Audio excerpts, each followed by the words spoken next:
نحمده ونصلي ونسلم علی رسول الکریم، اما بعد نبی کریم صلی اللہ علیہ وآلہ وسلم کی مبارک زندگی کو بیان کر رہے ہیں۔ تو یہ تیسری ہماری ایپیسوڈ ہے، اور پچھلی قسط میں ہم نے فضائل اہل بیت کو بیان کیا تھا، اور حضرت علی کرم اللہ وجہ الکریم کی شادی بی بی فاطمہ خاتون اطہر سے، اور اس پہ بھی میں نے پہلے بھی عرض کیا ہے کہ میں سیرت مصطفیٰ از قلم مولوی محمد عظیم صاحب، جو کہ میرے دادا بھی تھے، اور ان کی شفقت اور دعائیں میرے ساتھ رہیں، تو وہی کتاب میں نے پہلے بھی مطالعے میں رکھی ہے، تو اسی کو بیس بنا کر میں چل رہا ہوں۔ تو اس پہ یہ غزوہ بدر سے پہلے حضرت علی کی شادی کو بیان کیا گیا، اور بعض کتابوں میں یہ بعد میں ملتا ہے، اور اس کتاب میں بھی جو حالات مجھے سمجھ میں آ رہے ہیں، تو اس سے بھی معلوم یہ ہوتا ہے کہ یہ شاید واقعہ بدر کی جنگ کے بعد کا ہے۔ تو بہرحال ابھی دوسرا جو ابھی چیپٹر ہمارا شروع ہونے والا ہے وہ ہے غزوات کا، لیکن غزوات سے جانے سے پہلے تھوڑی میں وضاحت کرنا چاہتا ہوں۔ وہ یہ ہے کہ بعض کتابوں میں یعنی سیرت کا لفظ بعد میں آیا ہے، حضور علیہ السلام کی مبارک زندگی کو بیان کرنے کے لیے مغازی کا لفظ اس سے پہلے آیا ہے، اور مغازی کا مطلب ہے جنگ۔ تو ابھی جو دور شروع ہوگا جس پہ یعنی سریہ اور غزوات کا آغاز ہے، اور بدر کی جنگ ہے، اور آگے یہ سلسلہ چلتا رہے گا، تو گویا کہ یہ مسلسل ایک جنگ کی صورتحال ہے۔ اور اس سے پہلے بھی جب میں 2014 میں اپنا ایک کورس پر گیا تھا، ہمارا 6 مہینے کا کورس ہوتا ہے، تو وہاں میں نے اپرچونٹی سمجھی، اور اپنے دوستوں کو بیچ میٹس کو میں نے وہاں سیرت بیان کی، تو ایک دوست نے مجھے کہا کہ آپ تو صرف جنگ اور جنگ اور جنگ اور جنگ بتا رہے ہیں، تو ایک جنگ سے نکلنا ہے، دوسری جنگ میں آنا ہے۔ ابھی یہ ایسا دور یعنی میں ہم داخل ہونے جا رہے ہیں۔ تو اس سے پہلے میں نے یہ چاہا کہ حضور کریم صلی اللہ علیہ وآلہ وسلم کے جو صحابہ کرام تھے، جو آپ کے مہاجرین صحابہ تھے خاص، اور جو آپ کے انصار صحابہ تھے خاص، ان کا تھوڑا تعارف پیش کر دیں، تاکہ آگے جب ہم چلیں گے تو ان کے بھی نام بار بار آئیں گے، تو ہمارا یعنی پیچھے بیک گراؤنڈ میں کچھ ہماری نالج ہو۔ تو جیسا کہ مکی زندگی میں تو ہم کافی بیان بھی کر چکے، نبی کریم صلی اللہ علیہ وآلہ وسلم کے دوست تھے گویا حضرت ابوبکر صدیق رضی اللہ تعالیٰ عنہ، ان سے آپ کی خاص یعنی محبت تھی، تعلق تھا، اور دوستی بھی تھی اسلام سے پہلے، اور وہ حضور کے جان نثار تھے۔ تو آپ علیہ السلام نے ایک مرتبہ فضائل بیان کیے، آپ نے فرمایا کہ میں ایک ایسے شخص کو جانتا ہوں کہ جب وہ جنت میں داخل ہوگا تو جنت کے 8 دروازے ہیں، 8 دروازے اسے پکاریں گے کہ یہاں سے آ جائیں، یہاں سے آ جائیں۔ تو حضرت سلمان فارسی نے عرض کی کہ یا رسول اللہ، یہ کون ہے؟ اتنی اونچی شان والا یہ کون ہے؟ تو آپ نے فرمایا ہوا ابو بکر ابن ابی قحافہ، یہ ابو بکر کا ابی قحافہ کا بیٹا ابو بکر صدیق ہے رضی اللہ تعالیٰ عنہ۔ تو اس طرح پھر آپ نے 10 صحابہ کرام کے لیے ایک مجلس میں، ایک محفل میں آپ نے جنت کی بشارت دی کہ یہ حضور علیہ السلام کے ساتھ خصوصیت ہے کہ اللہ تعالیٰ نے حضور کے ذریعے سے صحابہ کرام کو جنت کی بشارت دی، جو کہ ابھی یعنی اس دنیا کے اندر زندہ تھے، زندہ لوگوں کو جنت کی بشارتیں ملی۔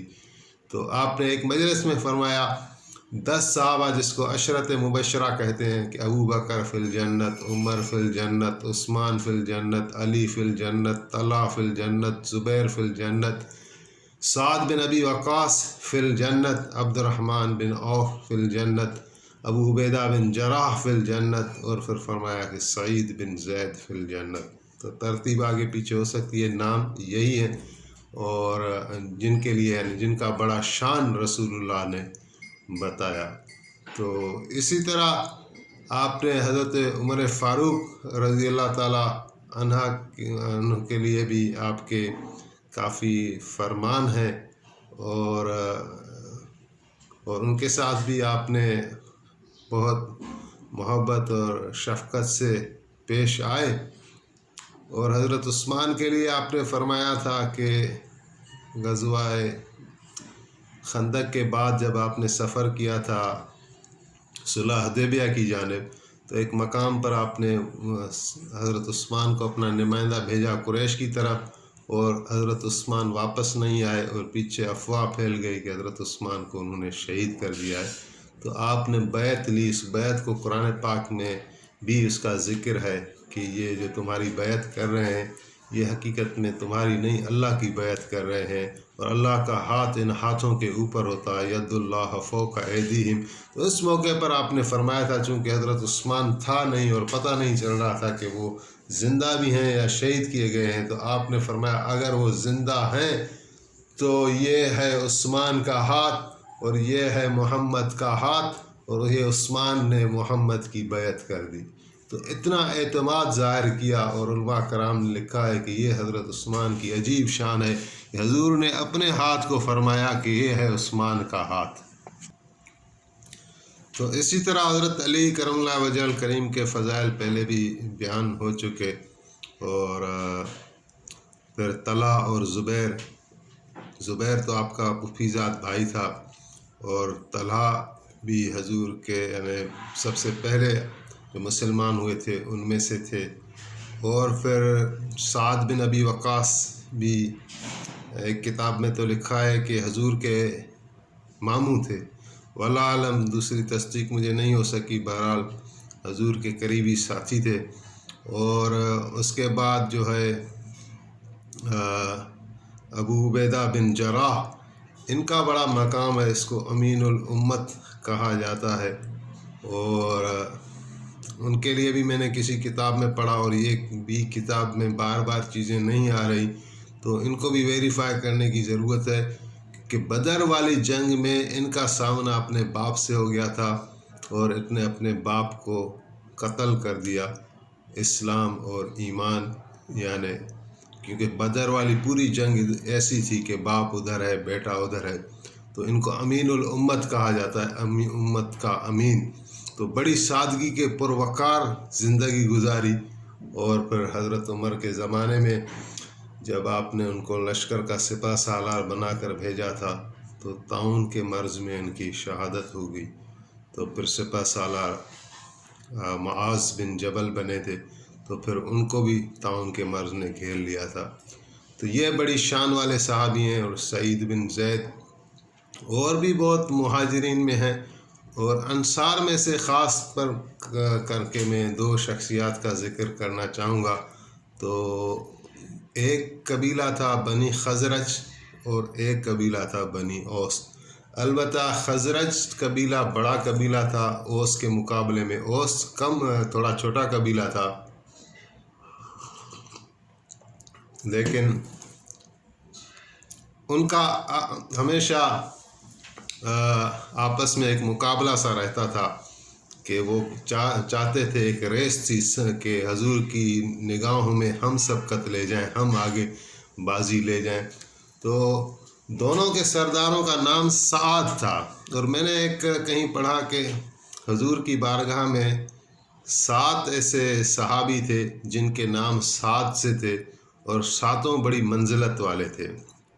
تو ایک سعد بن ابی وقاص کا ذکر ہو گیا، ابھی ہم سعد بن معاذ کا ذکر کریں گے۔ یہ اوس قبیلے کے سردار تھے، اور ایک مرتبہ کا ذکر ہے کہ وہ مزدوری وغیرہ کیا کرتے تھے، محنت کے کام بھی کیا کرتے تھے، تو آپ علیہ الصلوۃ والسلام نے حضرت سعد کے ہاتھ کو بوسہ دیا تھا کہ مزدوری والا ہاتھ، محنت والا ہاتھ حضور کو اتنا پسند ہے، اور سعد سے آپ بے انتہا محبت کرتے تھے۔ اگر اس پر میں گفتگو کروں گا تو مجھے 15-20 منٹ چاہیے ہوں گے، لیکن وہ گفتگو بہرحال اپنے مقام پر علیحدہ سے آئے گی۔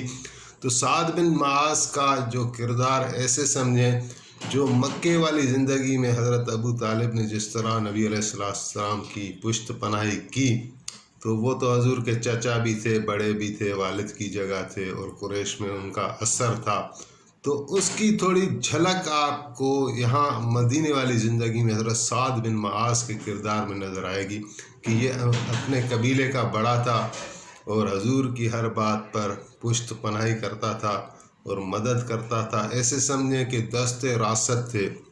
لیکن غزوہ خندق کے بعد ان کو ایک زخم پہنچا تھا اسی غزوہ میں، تو اس کے بعد انہوں نے خود ہی شہادت کی دعا مانگ لی. لیکن یہ 5 سال کا جو عرصہ تھا جس میں حضور علیہ السلام کے ساتھ رہے تھے، تو انہوں نے اپنے آپ کو نبھایا. اور جب شہادت ہوئی تو رسول اللہ صلی اللہ علیہ وسلم نے فرمایا کہ سعد کے استقبال کے واسطے 7 آسمان کے فرشتے جمع ہو گئے ہیں.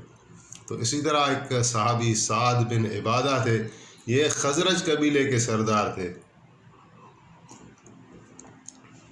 خزرج بڑا قبیلہ تھا، تو ان سے بھی نبی علیہ السلام بہت شفقت فرماتے تھے، محبت فرماتے تھے. اور یہ حقیقت میں سردار کے پیچھے پوری قوم کھڑی ہوتی ہے. انصار سارے لائق عزت ہیں، لائق احترام ہیں، لائق عقیدت ہیں. نبی علیہ السلام نے ان کے ساتھ بہت محبت کی. انہوں نے حضور علیہ السلام کے لیے بہت قربانیاں دیں. لیکن جو قبائلی نظام تھا، سردار کو ایک الگ ہی اہمیت اور حیثیت حاصل ہوتی ہے. تو حضرت سعد بن عبادہ بھی ہر وقت نبی علیہ السلام کی خدمت میں حاضر رہے اور ہر طرح کی خدمت کی. تو ایک مرتبہ آپ بیمار ہو گئے تو نبی علیہ السلام ان کی عیادت کے لیے گئے. تو سعد بن عبادہ کو دیکھ کر آپ کے مبارک آنکھوں سے آنسو نکل آئے. تو حضور کو روتا ہوا دیکھ کر جو آس پاس تھے وہ بھی رونے لگے. تو یہ نبی علیہ السلام نے ان کے ساتھ محبت کی اور بہت شفقت کی. اور ان صحابہ نے بھی یعنی ایک یہ جماعت سی ہے. جس طرح صورت فتح میں اللہ تعالیٰ نے فرمایا کہ محمد رسول اللہ والذین معه اشداء علی الکفار رحماء بینہم تراہم رکعا سجدا یبتغون فضلا من اللہ ورضوانا سیماہم فی وجوہہم من اثر السجود ذلک مثلہم فی التوراۃ ومثلہم فی الانجیل. کہ محمد اللہ کے رسول ہیں صلی اللہ علیہ وآلہ وسلم، اور جو اس کے ساتھ ہیں کافروں پر سخت ہیں، آپس میں نرم خو ہیں، نرم مزاج ہیں. اور اگر تم ان کے چہروں میں دیکھو گے تو کثرت سجود کی وجہ سے ان کے چہروں پر وہ نشان پڑ گئے ہیں. سیماہم فی وجوہہم من اثر السجود ذالک مثلہم فی التوراۃ و مثلہم فی الانجیل. اللہ تعالیٰ نے فرمایا کہ ان کی یہ اوصاف میں نے تورات میں بیان کی تھی اور ان کی اوصاف میں نے یہ انجیل میں بیان کی تھی، اور خود قرآن کریم میں بھی ان کے اوصاف بیان کیے جا رہے ہیں. تو اس دور کو سمجھنے کی ضرورت ہے کہ صحابہ وہ تھے جن کے عمل پر قرآن نازل ہو جاتا تھا، جن کی بات پر قرآن نازل ہو جاتا تھا. تو اس لیے کہتے ہیں کہ اس دور جیسے کوئی بعد والا آنے والا نہیں ہو سکتا. ان کو صحبت نصیب ہوئی. رسول اللہ صلی اللہ علیہ وآلہ وسلم ان کے سامنے ہوتے تھے. قرآن ایسے نازل ہوتا تھا حضور کے اوپر تو دائیں بائیں حضرت ابوبکر عمر بھی بیٹھے ہوتے تھے اور محسوس کرتے تھے. ایک حدیث بھی ہے، حدیث جبریل، بڑی مشہور حدیث ہے کہ اس میں حضرت جبریل امین آئے، حضرت عمر راوی ہیں اس کے، اور وہ فرما رہے ہیں کہ نبی علیہ السلام کے پاس ایک شخص آیا جس کے بال بڑے سیاہ تھے اور اس کے چہرے پر بالکل تازگی تھی، سفر کا کوئی نشان نہیں تھا. اور حضور بیٹھے ہوئے تھے تو یہ اپنے گھٹنے جا کے حضور کے گھٹنوں کے ساتھ ٹچ کر کے بیٹھ گئے اور سوال کرتے رہے دین کے متعلق، آخرت کے متعلق. تو رسول اللہ صلی اللہ علیہ وسلم بتاتے گئے. جب وہ سوال کرتا تھا تو حضور جب جواب دیتے تھے تو وہ کہتا تھا کہ صدق، آپ صحیح کہہ رہے ہیں. تو ہمیں بڑا تعجب ہوا کہ یہ کون ہے جو خود سوال کر رہا ہے، خود ہی تصدیق کر رہا ہے. اور جب وہ چلے گئے تو نبی علیہ السلام نے فرمایا کہ یہ جبریل امین تھے، یہ آپ کو آپ کا دین سکھا رہے تھے. تو ان کی صحابہ کرام کی بڑی شان ہے، بڑی عظمتیں ہیں، اور قرآن اور حدیث میں ان کے فضائل بیان کیے گئے ہیں. تو اللہ تعالی ہمیں ان کا جو ہے ادب نصیب کرے اور ان کی اتباع اور پیروی نصیب کرے، اور دنیا و آخرت میں جو اللہ تعالیٰ نے حضور پاک صلی اللہ علیہ وآلہ وسلم کو مبارک زندگی دی، جو صحابہ کو زندگی دی، اس کی کوئی جھلک، کوئی سمندر سے ایک قطرہ کوئی اللہ ہمیں بھی نصیب کرے، جو ہماری دنیا اور آخرت کی فلاح کے لیے کافی ہو جائے۔ یہی دعا ہے۔ آخر دعوانا ان الحمد للہ رب العالمین۔